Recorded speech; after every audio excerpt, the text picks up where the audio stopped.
To reach my training goals, I have to plan my training, I have to evaluate my training, but first of all, I have to define my goals. What are they and when do I want to reach them? So when I define the goal and the time limit for the goal, I always write a game plan. And in this case, I chose to show a game plan before a trial. And when I do it before a trial, I always write down the whole routine and all of our weak parts in the routine, or as I like to call them, improvement areas.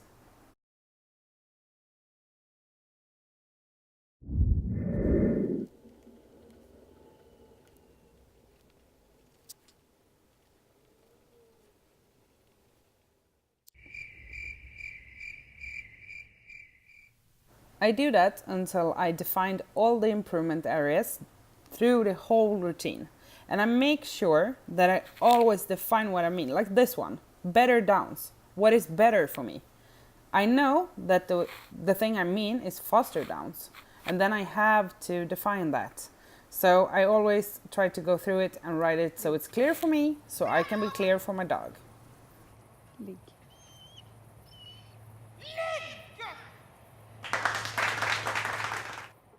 When I pointed out for myself what I want to improve, I also have to make a plan for how I am going to improve it.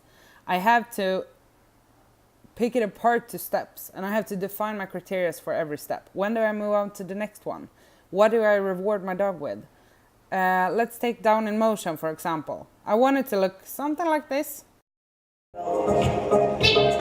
Sane!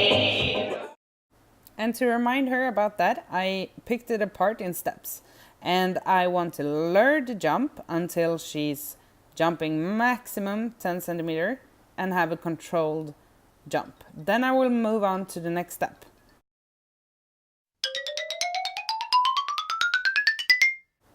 Okay, we picked everything apart now, and it's time to plan a session.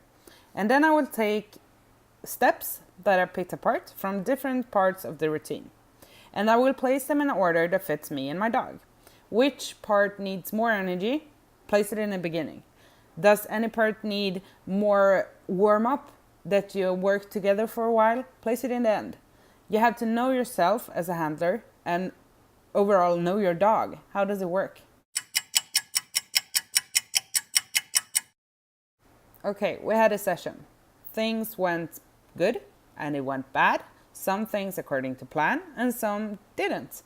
I always write down some pointers what was good and according to plan.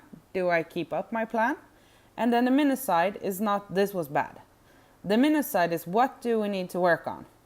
And overall, the most important thing is how are we going to work on this? You can't leave a session and say this was bad and then not make a plan and just hope that it will solve itself, because it won't. And no, I don't always make these detailed plans, and sometimes I just go out and play with my dogs training for fun. But those sessions tend to be just rewarding what we're already good at, because that's fun.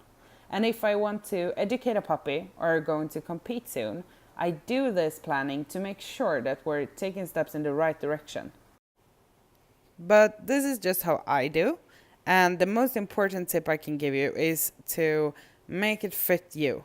Make it easy for you to plan your training and log it so you actually do it. Don't get overambitious. Do it in a functionality way. Okay, I'm out of English. Bye.